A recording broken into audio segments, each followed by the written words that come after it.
شکل لے کے آپ نکل رہے ہیں، اور آپ نے دیکھا ایک سوار جو ہے بڑی تیزی کے ساتھ جو ہے وہ آپ کی طرف بڑھ رہا ہے. آپ نے فرمایا ایسے دیکھو یہ کون ہے، یہ آنے والا شاید آپ کے پاس آ رہا ہے، آنے والا قریب ہے. ان کو یہ خبر نہیں ہے کہ محمد صلی اللہ علیہ وسلم کون ہے. وہ سواری پہ محمد رسول اللہ صلی اللہ علیہ وسلم. آپ صلی اللہ علیہ وسلم نے پوچھا کہاں سے آئے؟ انہوں نے کہا اللہ کے حبیب صلی اللہ علیہ وسلم میں بڑا دور سے سفر کر کے پہنچا ہوں. کاموں میں خلل ڈالنا چاہتے ہیں نا، تو اس میں میں ایک شعر پڑھا کرتا ہوں کہ اس میں ہمت ہے کہ ہماری پرواز میں خلل ڈالے، کس میں ہمت ہے کہ ہماری پرواز میں خلل ڈالے، ہم پروں سے نہیں حسنوں سے اڑا کرتے. اللہ جزائے خیر دے. مولانا کو شکر آئے اعلان کیے، مجھے بھی شعر یاد آ گیا، میرے ذہن سے نکل گیا. اس لیے کہ ہم گھبرانے والے لوگ وہ کیوں؟ ان اللہ معنا، یہاں تو دو کا لفظ ہے لیکن اس لیے کہ حسبی اللہ لا الہ الا اللہ. ہر شخص اپنے کام پہ لگا ہے، ہم بھی اپنے کام پہ لگے، لیکن صرف ہماری ایک ہی بات ہوگی لا الہ. دنیا میں مارنے والی کوئی طاقت نہیں ہے. کون ہے؟ عزت دینے والی کون ہے؟ جو لا کہا وہ لا ہوا، وہ لا بھی اس میں لا ہوا. جز لا ہوا تو لا ہوا، پھر کیا ہوا؟ اللہ ہوا. تو یہ علم کی جو بات چل رہی ہے، تو جو میں آپ کے سامنے جو ذکر کر رہا ہوں، وہ صاحب آئے. آپ صلی اللہ علیہ وسلم نے فرمایا کہ سفر کر کے آئے ہو کتنا؟ فرمایا اللہ کے حبیب صلی اللہ علیہ وسلم 1 مہینہ مسلسل سفر کر کے آیا ہوں، آج آپ سے ملاقات ہوئی. آپ نے فرمایا کیا سیکھنے آئے ہو؟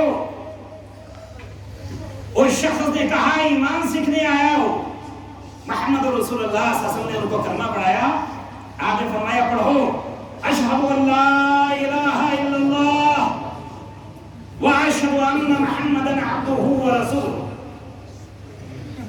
کوئی شخص نے کلمہ پڑھا، دین کے احکامات اور بتائے گی، پر اتنے میں اونٹ کے 2 پیر جو ہے زمین کی اندر سے کھوکھلی تھی، اس میں پیر پھنس کے یہ شخص جو ہے نیچے ریتیلی زمین کے اوپر جو ہے پہاڑی زمین تھی اس کے اوپر جب گرے ہیں پہاڑی کے اوپر، اللہ کے حبیب صلی اللہ علیہ وسلم نے فرمایا جلدی سے جاؤ آپ کا بھائی گر گیا ہے. صحابہ کرام نے اٹھایا، سر میں چوٹ لگی تھی، نبض دیکھے ایک آیا یا رسول اللہ یہ اللہ کو پیارے ہو. ادھر کلمہ پڑا، ادھر اللہ کو پیارے. محمد رسول اللہ صلی اللہ علیہ وسلم نے یہ منظر دیکھا تو چہرے اندر دائیں پھیر دیا اور پھر آپ نے بائیں طرف پھیر دیا. صحابہ کرام نے کہا اللہ کے حبیب صلی اللہ علیہ وسلم اپنا جان مال سب کو چھوڑ کر آئے تھے کلمہ سیکھنے کے لیے، یا رسول اللہ صلی اللہ علیہ وسلم آپ اس کی طرف سے چہرہ انور کیوں پھیرتے ہیں؟ آپ نے فرمایا آپ کو خبر دے ہے یہ بھوکی حالت میں یہاں آ کر پہنچا ہوا ہے، جیسے ہی اس کا انتقال ہو گیا میں نے دیکھا فرشتے لقمے بنا بنا کے اس کے منہ میں ڈالے، اور میں نے اس لیے ذرا چہرہ پھیر دیا. کبھی کبھی اپنے بڑوں کے سامنے چھوٹے جو ہیں ان کو کھاتے ہوئے شرم آتی، چہرے میں نے پھیر دیا ادھر تاکہ یہ آرام سے کھائے، کیونکہ فاقے کی حالت میں اس کا انتقال ہوا. اس لیے میرے بزرگوں علم کی قدر کریں، علم والوں کی قدر کریں. اللہ نے یہ موقع دیا ہے، اس کی قدر کریں. حضرت موسیٰ علیہ السلام کو حکم ملا کہ آپ خضر علیہ السلام کے پاس جائیں، جا کر وہاں سیکھیں. علم تو وسیع تھا آپ کے پاس، کوئی کمی نہیں تھی کہ جائے. میرے ایک بندے ہیں جن کا نام ہے خضر. بعض محدثین نے کہا ہے یہ بھی پیغمبر ہے، بعض نے کہا ہے اللہ کے ولی ہیں، لیکن اللہ تبارک و تعالیٰ اگر نبی کو حکم دے کہ خضر کے پاس سیکھنے جائیں، اس ولی کا بھی کتنا بڑا مقام ہوگا.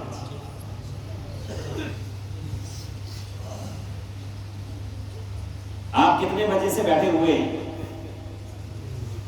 تقریباً بعض تو بیچارے صبح سے بیٹھے ہوں گے اور بعض کم از کم ظہر سے بیٹھے ہیں، لیکن کافی ٹائم ہو گیا.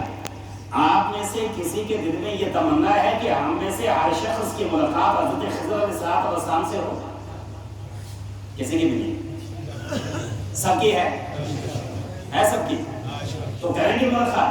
چلے ملاقات کے ایک راستہ میں بتاتا ہوں، بتا دوں لیکن 1 مہینہ لگے، یہ آگے بتا دوں۔ ایک بادشاہ گزرے سلطان محمود غزنوی، انہوں نے ہندوستان کو فتح کیا لیکن حکومت نہیں۔ اس کے بعد آئے شہاب الدین، اس کے بعد آئے قطب الدین، اس کے بعد آئے شمس الدین التمش، لیکن یہ خلیفہ تھے حضرت محی الدین چشتی رحمۃ اللہ، حضرت قطب الدین بختیار کاکی رحمۃ اللہ، اور قطب الدین بختیار کاکی رحمۃ اللہ یہ خلیفہ تھے محی الدین چشتی رحمۃ اللہ۔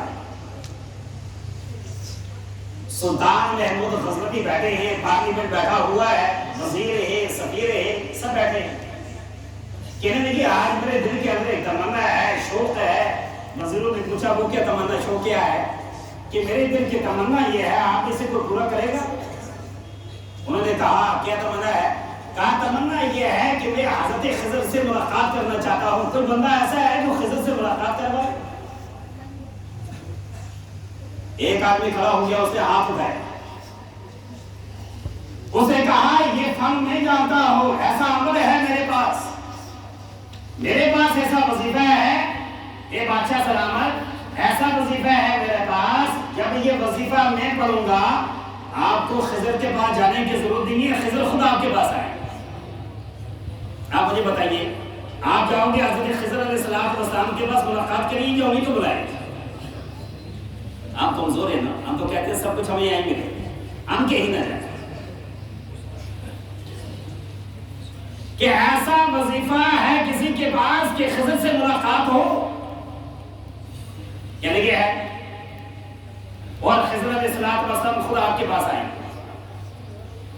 کہنے کے کرو کیا کرنا ہے؟ کہنے لگے اس عمل کے لیے دریا کے کنارے، لبے دریا کنارے بیٹھ کر 6 مہینے تک وہ وظیفہ مجھے پڑھنا پڑے۔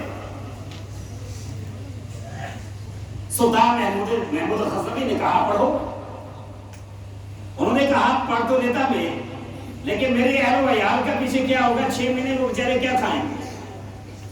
بادشاہ نے کہا، شاہ محمود غزنوی نے کہا کہ بھائی دیکھیے آپ اتنے سارے لوگ میرے خزانوں سے کھاتے ہیں، آپ کے گھر والے جو ہیں چند احباب ہوں گے، ان کا بھی کھلاؤں گا۔ 6 مہینے وہ شخص چلا گیا، غائب ہو گیا۔ بادشاہ بڑا خوش ہے کہ اب 6 مہینے کے بعد جو ہے خضر علیہ السلام سے کیا ہونے والی ہے؟ ملاقات۔ واپس آئے، بادشاہ نے کہا کیا بنا، کہاں ہے خضر؟ انہوں نے کہا بادشاہ سلامت، میں وظیفہ کر رہا تھا، 6 مہینے کے آخری ہفتے کے آخری دن میں پہنچا ہوں، لیکن مجھ سے غلطی ہوگی، میرا وظیفہ ٹوٹ گیا، اب مجھے 6 مہینے اور دوبارہ کرنا پڑے۔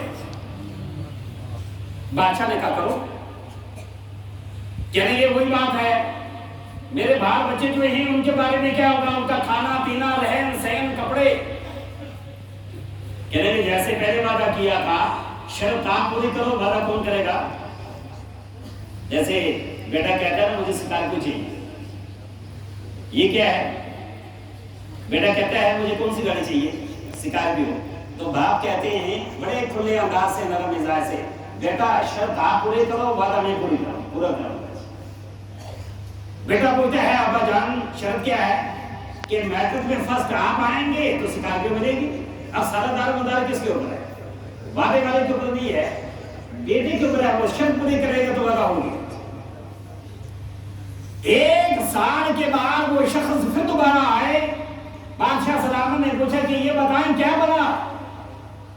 ان کے پارلیمنٹ میں آ کر پوچھے، کہنے بادشاہ سلامت وظیفہ مجھے کچھ نہیں آتا، اصل میں میرے بچوں کو فاقے لگ رہے تھے، رحیم راستہ میں نے ڈھونڈا ہے کہ تاکہ میرے بچوں کا پیٹ بھرے۔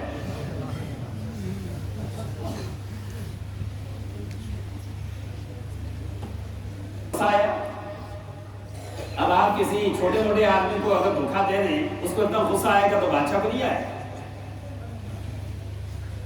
بادشاہ نے اعلان کیا اس پارلیمنٹ کے اندر، ایک وزیر سے کہا یہ بتاؤ جو بادشاہ کا نافرمان ہو، 1 سال تک مسلسل جو ہے بادشاہ کا دھوکہ دے کر کھانا کھا رہا ہو، کپڑے پہن رہا ہو، اپنی مرضی سے زندگی بسر کر رہا ہو، بادشاہ بتاؤ، وزیروں بتاؤ اس کی سزا کیا ہے؟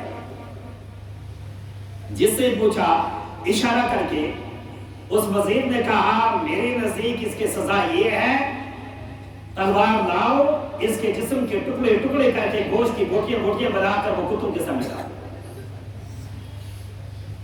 بادشاہ متوجہ ہوئے، ایک بڑے نورانی شکل والے ایک نوجوان بیٹھے ہوئے تھے وہاں۔ بادشاہ نے ان سے کہا یہ میرے وزیر نے جو بات کہی ہے اس کے بارے میں آپ کی کیا رائے؟ اس نوجوان نے مسکراتے ہوئے کہا آپ کے وزیر نے بالکل صحیح کہا۔ بادشاہ متوجہ ہوئے ہیں دوسرے وزیر کی طرف، وزیر آپ یہ بتائیں آپ کی کیا رائے ہے، جو بادشاہ کو دھوکہ دینے والا ہو سزا کیا ہے؟ اس نے کہا میرے نزدیک یہ سزا ہے کہ اس کو شکاری کتوں کے سامنے چھوڑا جائے تاکہ اسے نوچ نوچ کے کھائے اور اسے پتہ لگ جائے کہ بادشاہ سے دفع کرنا کیا ہوتا ہے۔